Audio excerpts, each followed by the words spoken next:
예수 부활하셨습니다. 할렐루야. 나의 죄를 지고 죽음 사망 권세에 묻혔던 주님께서 오늘 부활하셨습니다. 여러분의 삶에 부활의 은혜, 부활의 능력, 부활의 축복이 가득 임하시기를 주님의 이름으로 축원을 드립니다. 부활은 다시 사는 것입니다. 여러분 혹시라도 여러분의 인생과 여러분의 가정, 직장, 사업장 중에 어둠에 갇혀 있거나 죽어 있는 듯한 고난이나 시험이나 어려움의 문제들이 있으시거든, 질병의 문제로 고난당하고 어려움 가운데 있거든, 예수 그리스도의 부활의 능력이 여러분에게 임하셔서 고난이 물러가고 질병이 치료되고 문제가 해결되어 다시 사는 역사가 나타나시기를 주님의 이름으로 축원을 드립니다. 다시 산다. 다시 산다. 우리나라에서 최초로 세례를 받으신 분은 만주에서 세례를 받은 백홍준이라는 분입니다. 한국인 최초의 세례교인이고 한국 기독교 최초의 순교자이기도 하십니다. 그 10년 후에 우리나라 국내에서 세례를 받은 노춘경이라는 선생님도 계십니다만은 우리 한국인이 최초로 세례받은 분은 백홍준 선생님입니다. 1848년 평안북도 의주에서 출생하셨는데 아버지가 상인 출신이십니다. 그래서 만주를 오고 가면서 장사를 하셨고, 장사를 하시면서 거기에 와 있는 존 로스와 맥킨타이어라고 하는 선교사들을 만나게 되는 거예요. 그런데 이 백홍준 선생과 4명의 친구들이 아버지한테는 장사하러 간다고 얘기를 하지만 중국에 있는 선진 문물을 배우고 싶은 마음에 중국으로 넘어가게 됩니다. 그리고 거기에서 아버지하고 만났던, 아버지하고 물건을 주고받았던 존 로스라고 하는 선교사를 만나게 됩니다. 그렇게 돼서 거기에서 있으면서 존 로스 선교사들은 그들에게 복음을 전해야 되겠다라고 하는 생각에 너희들이 우리에게 한국말을 가르쳐주는 어학 선생이 됐으면 좋겠다. 월급도 잘 주겠다. 이렇게 하면서 그들이 배우고자 하는 선진 문물도 가르쳐 주겠다. 이렇게 얘기를 해요. 선진 문물을 배울 뿐만 아니라 돈도 받을 수 있으니까 좋다. 그래가지고 선교사들이랑 같이 있었죠. 그때 이미 우리가 전도하려고 하는 인맥 터치가 들어간 거죠. 아버지하고 같이 장사를 하면서 알게 됐는데 그 아버지 때문에 아들과 친구들 4명을 인맥으로 쟤네들을 전도해야 되겠다 이렇게 생각을 하고 성령으로 기도한 거예요. 하나님 저들의 마음에 성령으로 터치해 주옵소서. 그러면서 이제 성령으로 얼마나 기도했겠어요. 전도해가지고 예수 믿게 해달라. 그래서 선진 문물을 가르쳐주고 배우게 해주고 한국말을 배우고 영어를 가르쳐주고 이렇게 하면서 관계를 잘 쌓아 나가는, 친절도 베풀어주고 사랑도 베풀어주면서 얼마나 열정적으로 그들에게 복음을 전했겠어요. 그런데 다른 건 다 받아들이고 다 배우는데 예수님 믿어라, 그거는 안 믿는 거예요. 예수님 믿겠다라고 이야기해라, 그거는 안 한다는 거예요. 왜냐하면 당시에 예수를 믿겠다라고 하는 신자가 되면 사형당할 수 있었거든요. 그래가지고 그 위협 때문에 다른 건 다 배우고 알고 넘어가는데 예수님 믿겠습니다, 이 고백은 하지를 못하는 거예요. 이 축복 터치, 내가 예수 믿겠습니다 하는 게 축복인데 아무리 열정적으로 건드리고 터치해가지고 얘기를 해도 축복의 터치 단계까지 가지를 못하는 거예요. 내가 예수 믿겠습니다, 이걸 못하는 거예요. 그런데 3년 동안 얼마나 사랑을 주고 친절을 주고 열정을 주고 그래가지고 막 전도해가지고 결국은 3년 만에 1876년 우리 백홍준 선생이 28살 때 이제 최초로 세례를 받게 됩니다. 세례를 받고 예수를 나의 구주로 모시고 난 다음에 이분들은 우리나라 말 성경이 없었기 때문에 마태복음부터 요한복음, 공관복음 이렇게 순서적으로 한국어로 된 성경들을 선교사들의 도움을 받아서 성경책을 만들게 되고, 선교사들은 이제 우리가 한국말로 된 성경책을 받았으니 너희들이 너희 땅에 가서 성경책으로 복음을 전하는 사람들이 됐으면 좋겠다 이렇게 말을 해요. 그래서 같이 세례를 받았던 친구 중에 한 명인 이성하 선생이 성경책을 보따리짐에다가 가득 싣고요, 이제 압록강을 넘어간 거예요. 넘어가가지고 객주집에 앉아가지고 하룻밤을 머물고 있는데, 객주집 주인이 가만히 봤더니 장사하는 사람 같지는 않고, 근데 보따리짐은 뭔가 무겁게 많이 들어있는 것 같고, 그래서 잠들어 있는 사이에 그 보따리짐을 풀어보니까 이것은 이단, 잘못된 사설, 잘못된 종교가 들어있는 책이 들어있는 거예요. 그래서 그것을 가져다가 자기도 걸리면 안 되니까 집 마당에서 성경책을 태우는데, 여러분 성경책 태우면 그 얇은 종이가 막 겹겹이 있어가지고 잘 안 타요. 그러니까 태우다가 안 되니까 그 성경책 전부를 다 압록강에다가 버려버립니다. 전도하지도 못하고 성경책을 다 분실한 거예요. 그 말을 듣고 1883년에 백홍준 선생이 성경책을 등에 가득 메우고 이제 압록강 앞에 선 거예요. 나도 이제 압록강을 건너가야 되는데 이거 성경책이라고 알면 또 찢겨지고 태워지고 강에 버려질 텐데 어떻게 할까 고민을 하다가, 옛날에 책들은 왜 뒤에 재본 기술이 없으니까 이렇게 종이에다가 구멍 뚫어가지고 끈으로 묶었잖아요. 그래서 끈을 다 풀렀어요. 풀른 다음에 한 장 한 장 종이로 되어져 있는 그 종이를요, 두세 장씩 겹쳐가지고 말아가지고 그걸로 새끼줄을 꿰었어요. 새끼줄을. 성경책을 풀어가지고 접어가지고 새끼줄을 꿰은 거예요. 새끼줄을 많이 꿰놓고 그 다음에 옆 동네에 가가지고 사람들이 가지고 있는 못 쓰는 종이, 파지 이런 것들을 가지고 새끼줄로 묶었어요. 근데 새끼줄은 사실은 성경책이죠. 그걸 묶어가지고 그걸로 보따리 짐에 넣어갖고 가니까 사람들이 검사를 해보니까 못 쓰는 종이만 잔뜩 들어있거든요. 그래가지고 압록강을 무사히 건너고요, 그것을 가지고 들어와가지고 의주, 위원, 강계 이런 땅을 돌아다니면서 복음을 전하기 시작을 했고, 6개월이 채 되지 않아서 10명의 사람들이 예수를 믿겠다고 신자가 됐고요. 그래서 백홍준 선생이 있던 집에서 모여서 주일 예배를 드리게 되면서, 공식적으로 교회다 이렇게 이름 가진 교회는 아니었지만 우리 한국 땅에서 주일날 예배를 드리게 된 첫 날이 바로 이 백홍준 선생의 집에서 예배를 드리게 됩니다. 사람들이 예수를 잘 믿고 전도된다는 소식을 들으니까 존 노스 선교사가 이 한국 땅으로 넘어오게 되고, 그 선교사들의 집회를 조심스럽게 소개를 해주고, 예수 믿으려고 하는 사람들을 한 사람 한 사람 선교사들한테 소개를 시켜주면서 소문이 나기를 시작을 했고, 그래서 백홍준 선생이 결국은 관가에 끌려가게 됩니다. 그리고 관에서 체포돼서 약 1년 가까이를 고생하고 고초를 겪다가 1893년 46세의 나이로 이 착고를 목에 건 채로 옥에서 옥사하게 됩니다. 그래서 우리 개신교 역사상 예수를 믿다가 처음 순교하게 된 분도 백홍준이고, 우리 한국 역사상 복음을 받아들이고 처음 세례를 받으신 첫 세례자도 백홍준 선생이 되십니다. 제가 부활주일인데 이 세례에 대한 이야기를 하는 것은, 부활은 다시 산다. 세례도 죽었던 나의 모습을 버리고 예수의 이름으로 다시 산다 하는 거예요.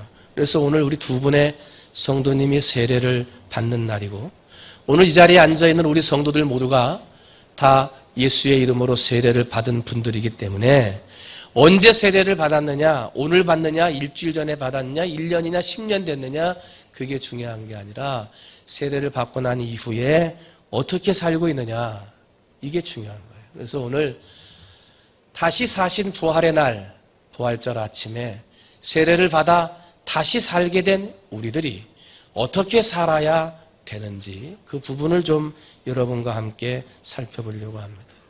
최초로 세례를 받은 백홍준 선생은 세례를 받은 다음에 성경책을 새끼로 꽈서라도 하나님의 말씀을 증거하는 삶을 살았고요, 전도하는 삶을 살다가 평안 감사에 걸려가지고 그 감옥에 들어가 착고를 찬 채 순교하셨어요.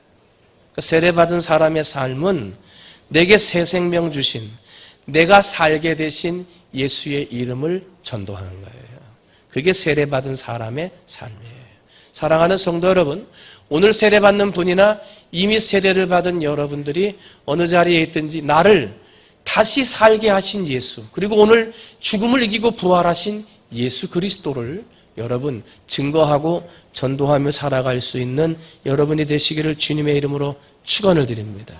그러면 세례를 받은 이후에 우리의 삶은 어떻게 살아야 되느냐? 첫 번째, 한번 따라합니다. 옛사람을 버리고 새 사람으로 살아야 한다. 여러분, 옛사람을 버리고 새 사람으로 사시기를 주님의 이름으로 축원을 드립니다. 오늘 본문에 나오는 세례 요한이 베푸는 세례는 회개를 위한 세례였습니다. 평소에 사람들이 죄를 짓고 있는 건 내가 이렇게 살면 안 되는데, 내가 이렇게 죄를 지으면서 살면 안 되는데 라고 죄에 대해서 가슴 아프게 생각했던 사람들이 세례받으러 온 거예요.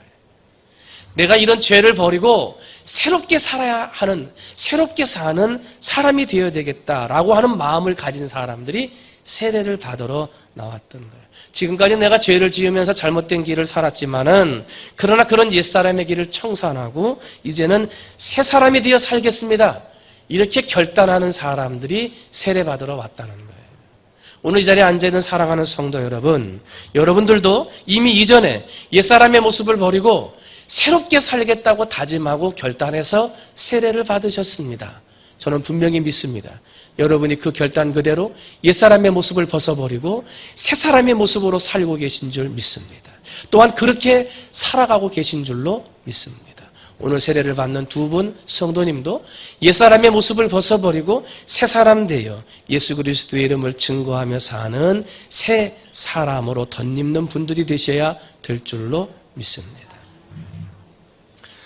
여러분, 쓰리고를 아십니까? 쓰리고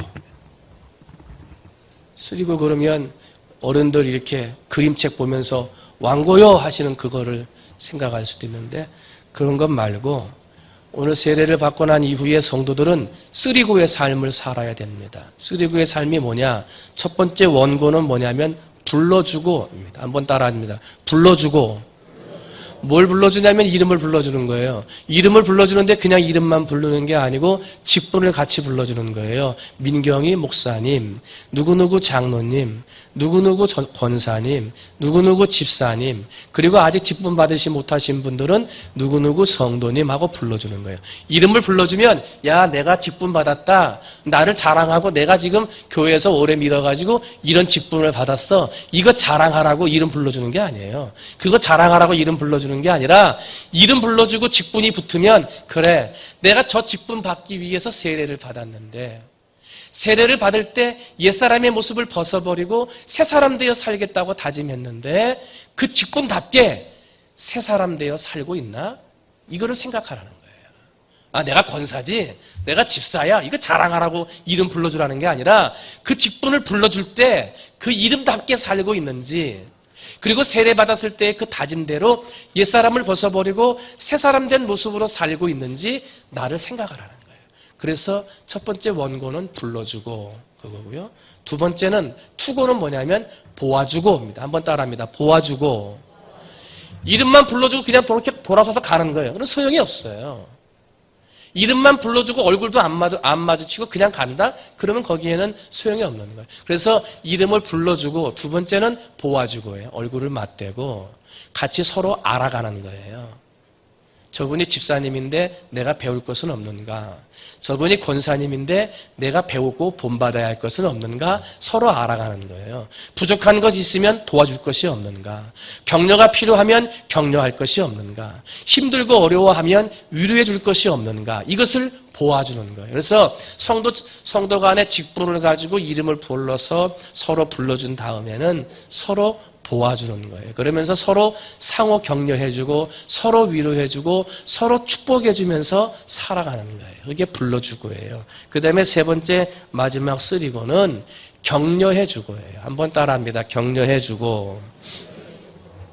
힘들면 등도 좀 토닥여주고 위로도 좀 해주고, 혹시라도 서로 알아가는 과정 가운데 새 사람 되어 살겠다고 그랬는데 아직까지도 옛사람의 모습이 보이거나 옛사람의 습관이나 옛사람의 행동이 나오거든 정말 안타까워하고 사랑하는 마음으로 집사님, 내가 집사님을 이름을 부르고 집사님의 얼굴을 보아봤더니 서로 알아가다 보니까 집사님이 이런 모습이 보이는 것 같아요 하고 서로 그 옛사람의 모습을 버리기 위해서 격려해주고 기도해 주는 게 성도들의 삶이라는 거예요. 여러분, 성도 간에 이러한 쓰리고의 삶을 잘 살아가시기를 주님의 이름으로 축원을 드립니다.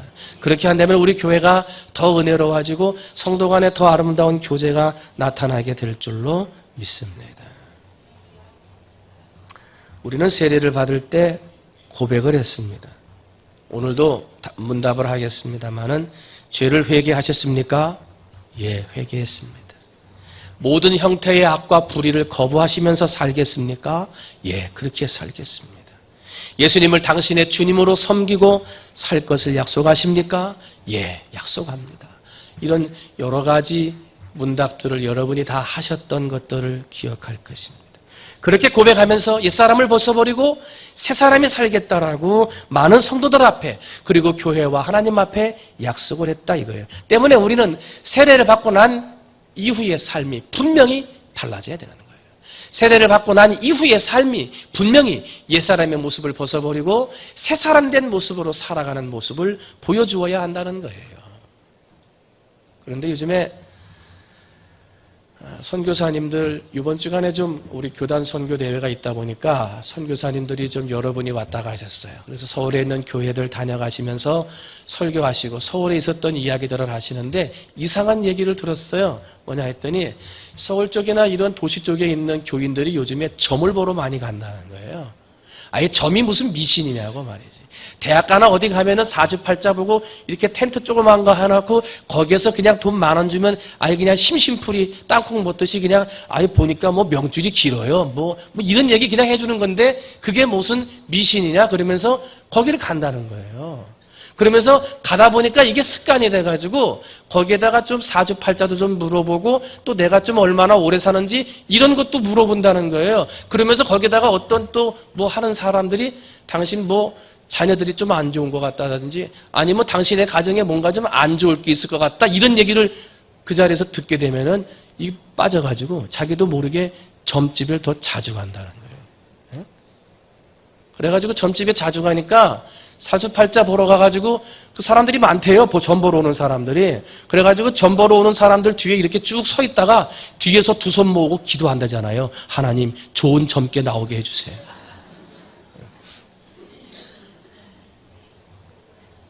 이게 뭡니까? 세례받고 새 사람 되어 살겠다고 그랬는데 세례받기 전에 했던 옛사람의 모습이 다시 나오는 거예요.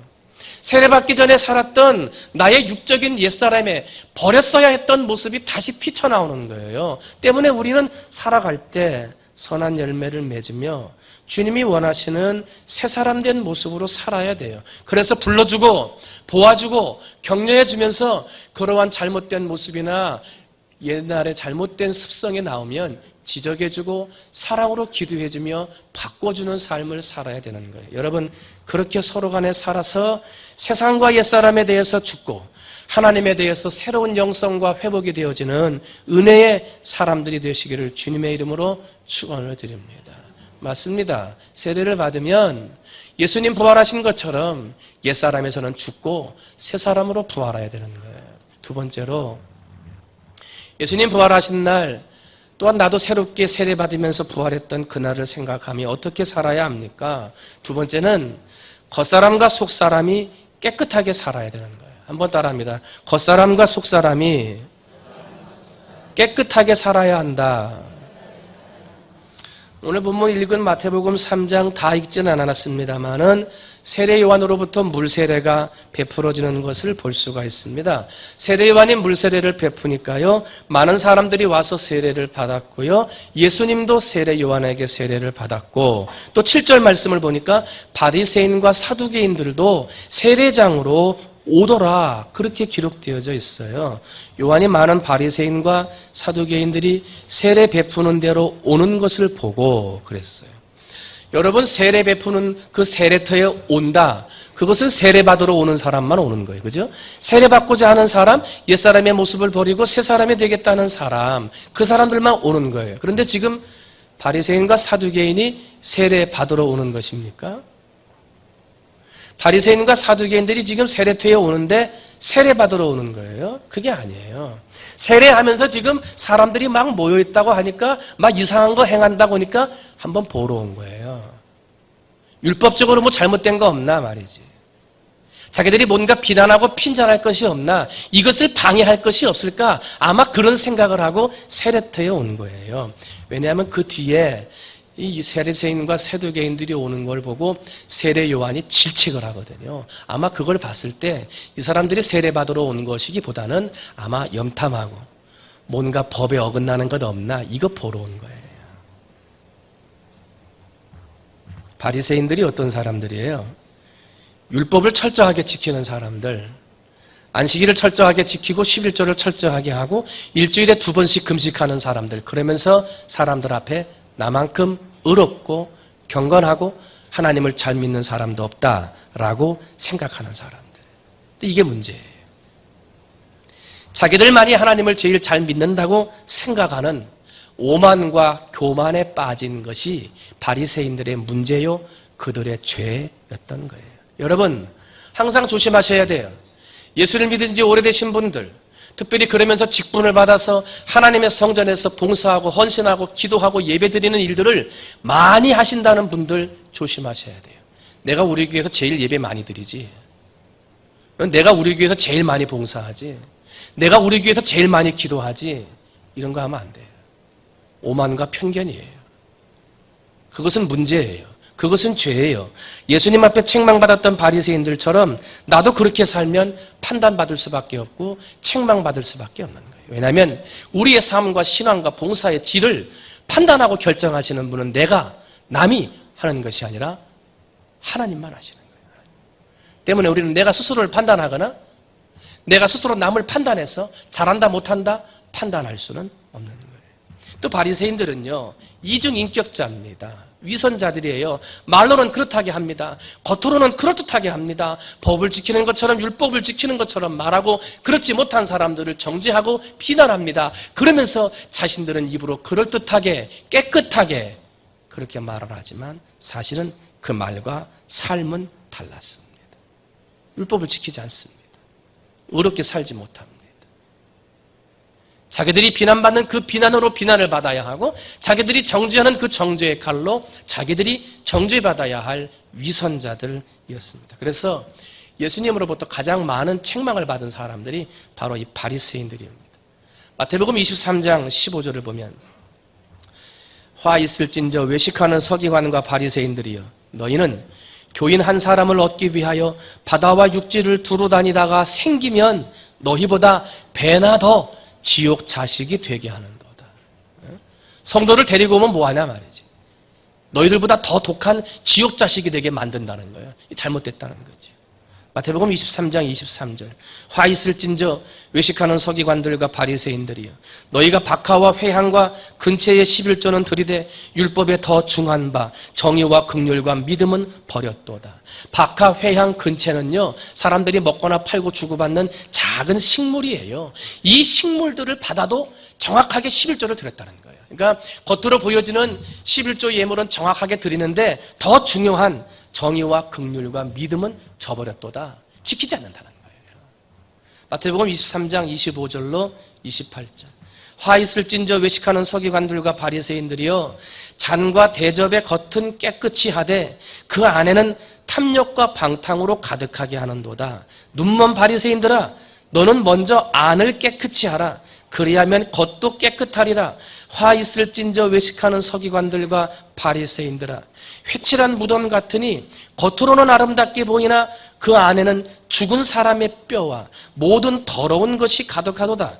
이와 같이 너희도 겉으로는 사람에게 옳게 보이되 안으로는 외식과 불법이 가득하도다. 그러면서 마태복음 23장 33절에 예수님이 이렇게까지 말씀하세요. 뱀들아, 독사의 새끼들아, 너희가 어떻게 지옥의 판결을 피하겠느냐. 그래요.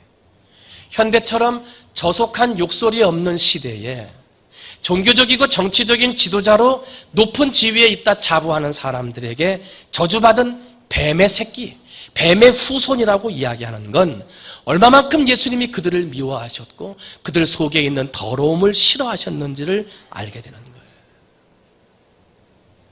아브라함의 자손이라고 자랑하던 그들에게 아니다, 너희는 사탄의 도구인 뱀의 후예다 라고 그들의 악함을 여지없이 지적하셨고 책망하신 거예요. 때문에 우리 안에,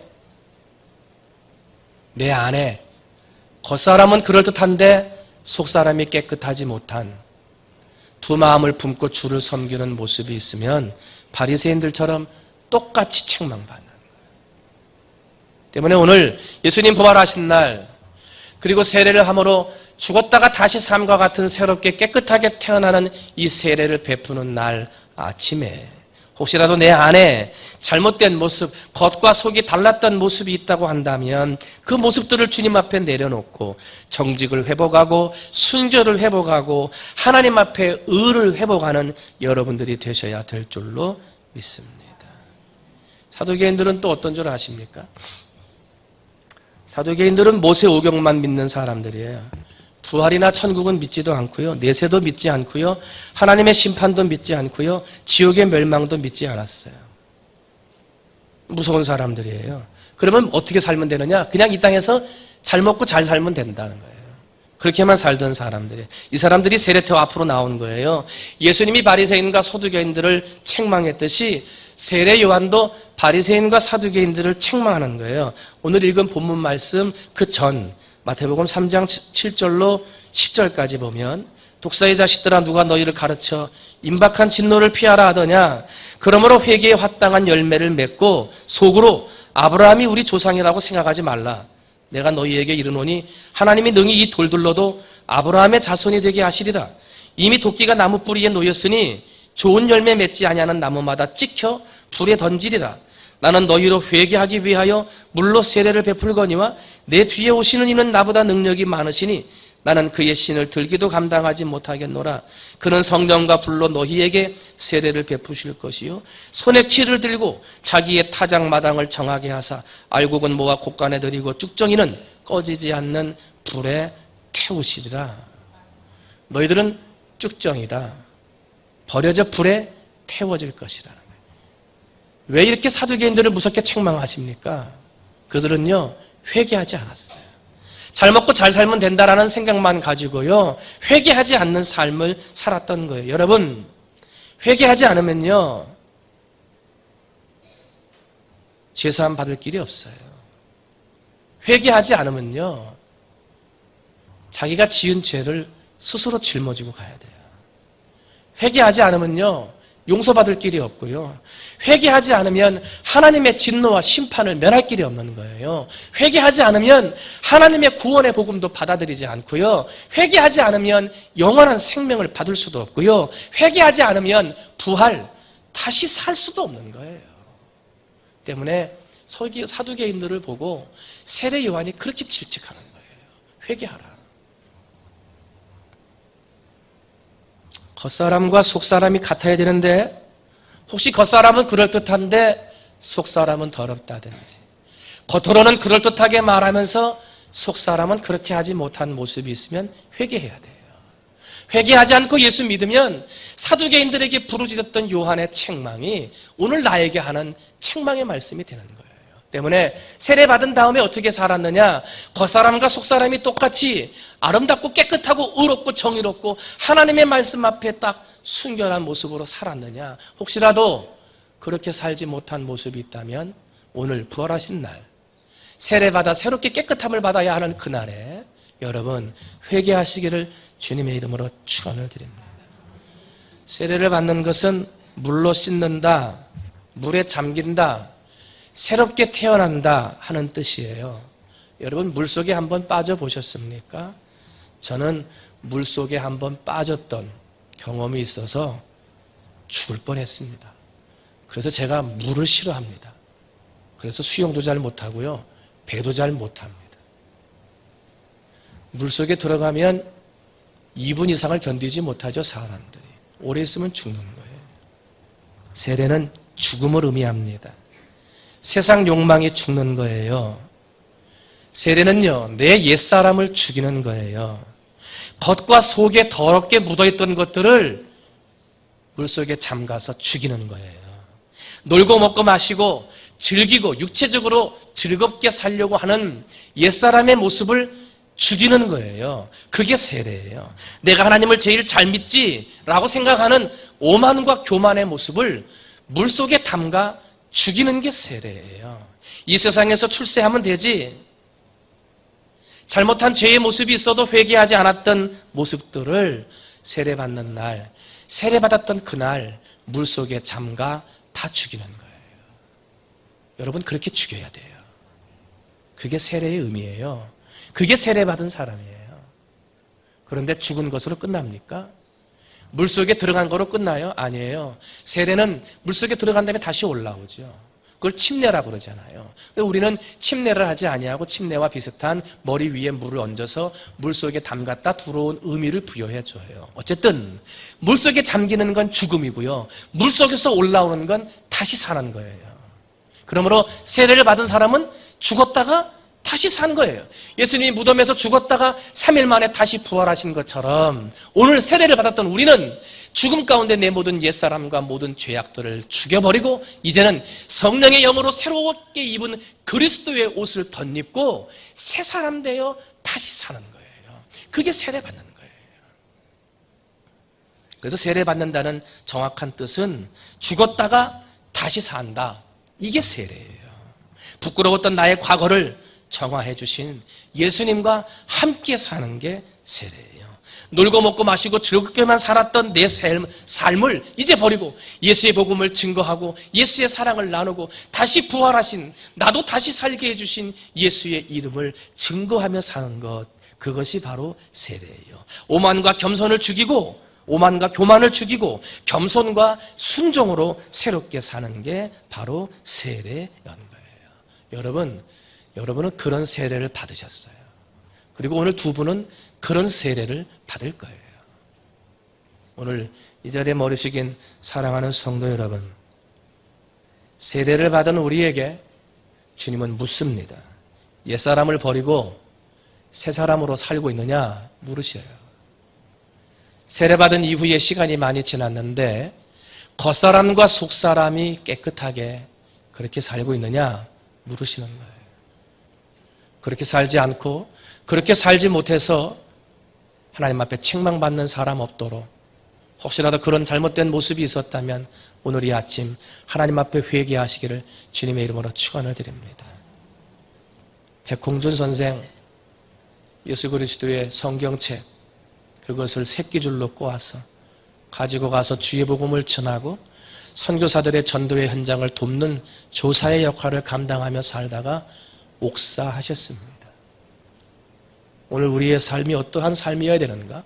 세례받은 사람의 삶은 증거하는 삶이에요.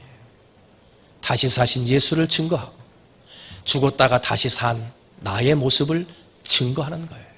여러분, 부활의 아침, 세례를 받는, 그리고 받았던 날 아침, 그날을 기억하며 다시 사신 예수를 증거하고 다시 살게 된 나를 예수의 이름으로 증거자로 삼아 예수의 복음을 증거하며 살아갈 수 있는 우리 사랑하는 성도님들이 다 되시기를 주님의 이름으로 축원을 드립니다. 기도합니다. 사랑이 많으신 하나님 아버지,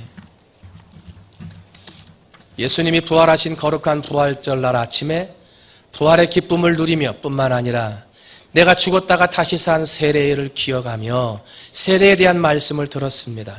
세례를 받는 것도 중요하지만 받은 이후의 삶이 더 중요합니다. 어떻게 살고 있느냐? 주님은 물으십니다. 세례받은 다음에, 세례받고 난 이후에 옛사람을 버리고 새사람답게 살고 있느냐? 겉사람과 속사람이 깨끗하게 아름다운 신앙의 모습으로 성결하게 살고 있느냐? 예수님은 묻습니다. 그리고 다시 한번 기회를 부여하십니다. 그렇게 살지 못했거든 회개하거라. 그렇게 살지 못했으면 회개할 것을 요구하십니다. 그리고 회개자로 다시 서서 세례받은 사람답게 부활하신 주님을 증거하며 죽었다가 다시 산 나를 증거하고 그러면서 내 안에 있는 예수를 증거하기를 원하고 계십니다. 아버지, 이 시간 머릿속에 사랑하는 성도들 어느 자리에 어느 곳에 있든지 하나님의 성령의 이름을 증거하며 다시 사신 부활하신 예수 그리스도를 증거하며 살아갈 수 있는 성도님들 되도록 하나님 은혜 베풀어 주시옵소서. 이 시간도 하나님께서 함께 하시고 우리의 삶에 축복해 주실 줄 믿고 감사하며 사랑이 많으신 예수님의 이름으로 기도하옵나이다. 아멘.